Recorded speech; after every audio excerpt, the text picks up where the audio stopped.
Las 8:36, en los últimos días ha circulado en la prensa un documento firmado por numerosos ciudadanos bajo el título de Basta ya, no hay fraude, hay un intento de desestabilizar nuestro país y la democracia. Entre los firmantes, si puedo decir, entre los promotores de este documento, se halla el abogado Walter Albán, quien ha sido decano de la Facultad de Derecho de la Universidad Católica y defensor del pueblo interino también. Señor Albán, muy buenos días. Muy buenos días, Fernando. Estoy seguro que ustedes quieren contribuir a que se restablezca la confianza en nuestro país, por eso critican a quienes creen ustedes que están haciendo campañas que no tienen fundamento. Pero de la parte de las autoridades electorales, ¿qué se puede esperar para que esa confianza pueda ser restablecida?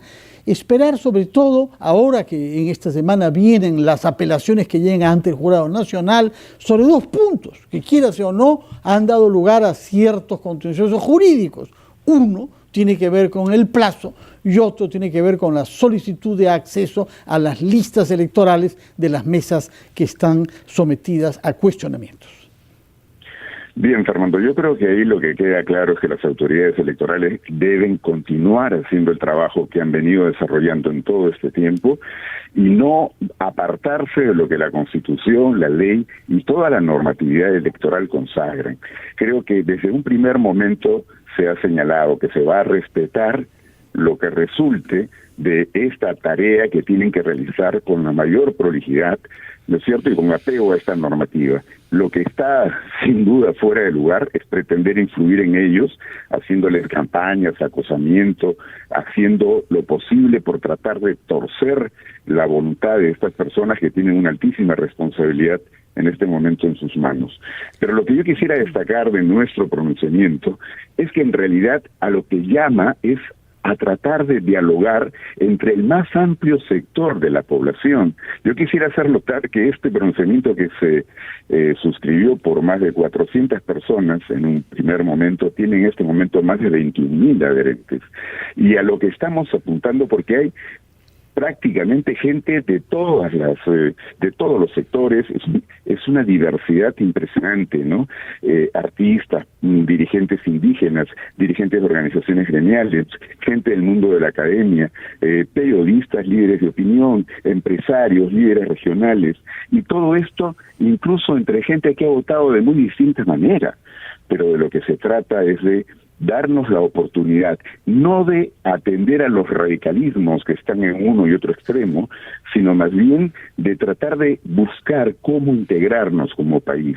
Tenemos que dialogar y sobre esa base es fundamental que partamos de reconocer lo que ha sido el resultado de la elección, que no le da el triunfo a ningún sector radical, nos da la muestra de que hay un ganador o va a haber un ganador oficializado por el Jurado Nacional de Elecciones, pero claramente también el grueso del país, el 80% o más probablemente, están más bien apuntando a que se puedan producir cambios, pero dentro de un marco de responsabilidad y afirmando la institucionalidad democrática, no caer en el juego de quienes quieren llevarnos al caos, a mayor violencia y a instalar el miedo como un motor de la actividad de los peruanos en este país.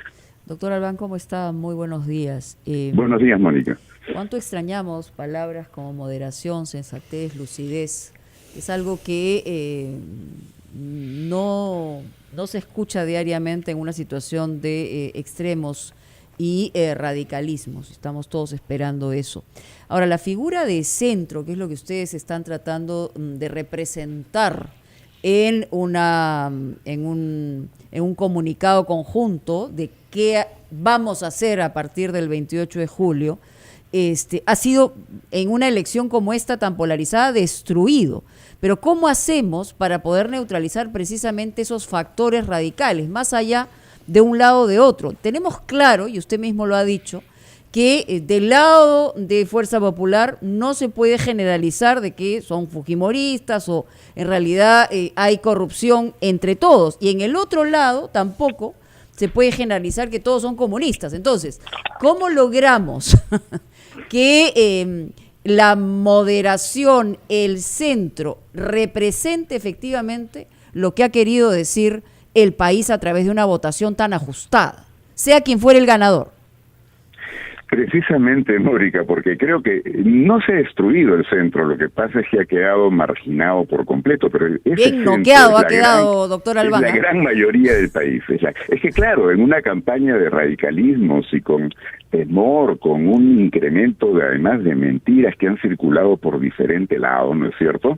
Esto no ha permitido que haya un espacio para que las cosas más sensatas puedan ser planteadas sin mayor dificultad, todo lo contrario. Pero creo que ha llegado el momento de que recuperemos esa sensatez, que podamos entender que entre los peruanos tenemos que dialogar. Aquí, en realidad, si no miramos candidaturas, miramos a la ciudadanía, hay mitad. De manera que nadie puede imponer su voluntad de la manera que le parezca mejor. No, es mentira que se diga que ha ganado un determinado programa político. Eso no es cierto. Los votos en la primera vuelta reflejan perfectamente hasta qué punto se puede hablar de cierta capacidad en 12 que no llegaban a más del 20% probablemente. Lo que sí existe es una expectativa enorme. ¿Por qué va a ocurrir? Todos queremos superar la pandemia, queremos que la economía se pueda recuperar y que puedan producirse cambios que sí están siendo reclamados hace muchísimo tiempo. Si 16 regiones del país que comprenden los sectores más pobres de la población están pidiendo constantemente esos cambios, es tiempo de sentarse a ver qué es lo que podemos hacer para poder integrarnos, para poder tener un proyecto común en el Perú, donde los radicalismos queden totalmente de fuera. Pero lo que tenemos que cuidar en este momento es que no nos quieran conducir por esa misma vía de radicalismo, por esa misma vía de confrontación, por tratar de petardear todo lo que tiene nuestra institucionalidad débil, pero es una institucionalidad democrática que tenemos que fortalecer, no destruir. Doctor Albán, buenos días.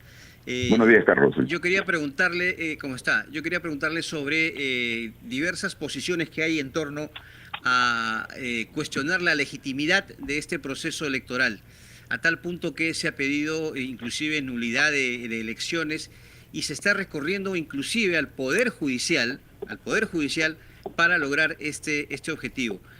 ¿Cuál es su opinión, cuál es su análisis respecto a estas imputaciones, diríamos así, o estas posiciones que cuestionan la legitimidad de este proceso? Bueno, eso es a lo que me refiero con el radicalismo de uno de los sectores. O sea, pretender cuestionar la legitimidad de este proceso es realmente ir a levantar una serie de sospechas infundadas. Ya se ha ido cayendo permanentemente todo lo que fueron diciendo que podría dar pie a pensar que de pronto esto no fue todo lo regular que suponíamos durante prácticamente todo el proceso. Pero esto, lo que yo creo es que ya los ha llevado a un punto francamente peligroso. Como bien han señalado muchos, la ley no ampara el abuso del derecho. El derecho a poder apelar o impugnar o pedir la nulidad de las actas siempre ha existido, pero como ya sabemos, en procesos anteriores eso no pasaba pues de 20 o 30, ¿no?, solicitudes. Ahora quieren llenar esto con miles de solicitudes para anular el voto de peruanos y peruanas. No, por Dios. Y los argumentos que han dado son deleznables. A mí me apena mucho que gente en la cual yo tenía confianza y creía que era gente seria, pues se prestan a decir ahora prácticamente cualquier cosa. Bueno, sobre esas cualesquiera cosas queremos que tenga más tiempo, señor Albán, para que nos explique qué cosa es lo que haya usted como argumentos deleznables de algunos de sus colegas. Eventualmente nos lo dirá después de la pausa, en la que le voy a insistir sobre las dos preguntas que le planteé sobre contencioso jurídico, o sea, uno sobre el plazo y el otro sobre la solicitud de habeas data o de acceso a las listas electorales. Regresamos con el doctor Walter Albán después de una pequeña pausa. Son las 8:48, estamos conversando con el abogado Walter Albán, que es uno de los firmantes y no promotores del documento Basta Ya, no hay fraude, hay intento de desestabilizar nuestro país y la democracia. Y usted se había expresado al final del bloque anterior sobre argumentos deleznables que le han sorprendido, nos decía, en la boca de algunos de sus colegas. Ahora, queríamos saber cuáles son esos argumentos que explique usted al público, que no tienen fundamentos, son deleznables, según dice, y a mí me interesa en particular tener claridad sobre esos dos puntos que he visto que han dado lugar a debates e intercambios. Quisiéramos saber si los puede usted dirimir. El uno es sobre el plazo para la recepción de los recursos de nulidad y el otro tiene que ver con la solicitud de entrega de las listas electorales. Pues muy bien, Fernando. Lo primero que quisiera decir es que hay lamentablemente colegas que creen que el derecho se puede aplicar torcido, ¿no? ¿Y a qué me refiero? Por ejemplo, el artículo 60 del Código de Ética de Abogados dice: falta a la ética profesional el abogado que abusa de los medios procesales para obtener beneficios indebidos o la procura de la dilación innecesaria del proceso. Yo lo que creo en primer lugar es que es una cuestión elemental respetar los plazos. Cualquier estudiante de derecho, cuando yo era practicante, aprendí que si uno no llega dentro del plazo, sobre todo si estamos hablando de procesos, ¿no es cierto?, no puede ya alegar nada, no tiene derecho a pedir la ampliación en ningún momento, y sería pues realmente insostenible, ¿no es cierto?, que las autoridades electorales, un plazo que está establecido ya desde por lo menos octubre del 2020, que es ahí donde se establece este plazo de las 8 de la noche, porque ya en un reglamento del año 2018 decía que era de 3 días después de la elección. Esto no se puede ampliar, y todo lo que han dicho hasta el momento son mentiras. No hay manera de que el plazo se pueda ampliar. Ningún abogado que haya litigado alguna vez en su vida podría pensar que estos plazos son ampliables. Yo creo que acá lo que están tratando de buscar, porque saben perfectamente que llegar a la nulidad de un acta, que significa anular todos los votos, que en promedio son más de 200 por acta, ¿no es cierto?, es prácticamente imposible. No van a poder llegar porque tienen que probarlo. No basta con dar supuestos indicios de que las cosas no fueron regulares. ¿Y para qué lo hacen, doctor Albán, según usted? Para dilatar. ¿Para qué? ¿Para dilatar para qué? Porque están buscando otras salidas, están pretendiendo, no solo están recurriendo a la vía judicial, como me decía Carlos hace un momento, sino que también ya están tocando puertas de cuarteles para golpes. Y hay quienes se han adelantado a decir, incluso congresistas electos y excongresistas, de que no habría ningún problema en que no haya presidente el 28 de julio, porque el Congreso podría entonces designar al presidente de la República y convocar a nuevas elecciones abiertas, sin constitucionalidades y golpes de Estado. La Constitución dice expresamente: el 28 de julio jura el presidente electo, quien haya sido electo y proclamado por el Jurado Nacional de Elecciones. Yo creo que todo esto ya ha pasado de castaño oscuro. Están tratando de llevar las cosas a una situación en la cual prácticamente se quiebre la constitucionalidad en el país, y el enfrentamiento entre peruanos y los sectores radicales sería todavía mucho más peligroso. Yo diría que ya nos podría generar una situación incontrolable, ¿no? Y doctor Albán, en medio de estas acciones que usted habla, por ejemplo, el día viernes se ha presentado una moción de censura contra la presidenta del Congreso, contra la mesa directiva, y hay quienes consideran que esto tiene relación justamente con lo que usted está diciendo, que de alguna manera se busca desconocer los resultados de las elecciones y que efectivamente el presidente del Congreso asuma, convoque a nuevas elecciones, en fin. ¿Usted qué opina? ¿Ve alguna relación entre lo que está pasando en estos momentos en el Congreso y este propósito del que usted habla? Por supuesto. Yo soy de los que opina que lo que quieren es capturar el Tribunal Constitucional. Y fijémonos bien quiénes son los que están detrás de esta captura desde hace tiempo, incluso desde el Congreso que fuera disuelto por el expresidente Vizcarra. La gente de Acción Popular y también los aliados que tienen, en todo momento han tenido el fujimorismo y quienes están detrás de esta campaña, ¿no es cierto? Porque lo que está claro es que en esta etapa lo que quieren es llegar a una situación inconstitucional que eventualmente un tribunal favorable se las pueda convalidar. Por eso están en este momento desesperados, a pesar de que habían anunciado que no iban a elegir a nadie, que esto pasaba al nuevo Congreso, quieren elegir a 6 de los 7 magistrados a como dé lugar, y por Dios, la lista que han presentado de los finalistas, 17, habrá una que otra excepción. Pero en ese sentido, una pregunta específica, doctor Albán, también de Perú Libre han señalado que debería eliminarse el Tribunal Constitucional, es decir, por otro lado, hay una mirada de que esta institución no debería estar más dentro del sistema institucional de nuestro país. O sea, por un lado, la motivación que usted señala que podría tener tanto Acción Popular y gente vinculada eventualmente con los intereses fujimoristas, pero por el otro lado, también el Tribunal Constitucional en el medio de la posibilidad de una eliminación. Mónica, yo también estoy preocupado por eso y creo que lo mejor que podría ocurrir es que ya cese esta manera de pretender petardear todo el proceso electoral y la democracia en el fondo, y ocupémonos de lo que tenemos que ocuparnos, que se nos viene. Y creo que definitivamente habrá que estar desde la ciudadanía muy atentos. Jamás vamos a permitir que nos desaparezcan instituciones democráticas o que quieran hacer cambios que van contra la Constitución, contra valores que, como dije, el conjunto de la ciudadanía, más del 80% de la ciudadanía se ha manifestado que hay que respetar y mantener. Ningún gobierno va a poder venir a hacer lo que le dé la gana. Ojalá, y de eso debemos estar confiados. Pero yo quisiera regresar al tema electoral, que es lo que preocupa, digamos, en estas circunstancias.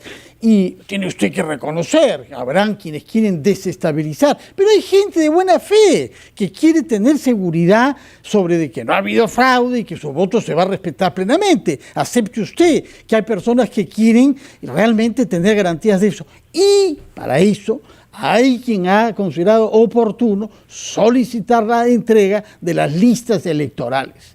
Y hay eso no tiene ningún sentido. A ver, que demuestren quienes han solicitado eso, qué es lo que pretenden, a lo que pretenden llegar.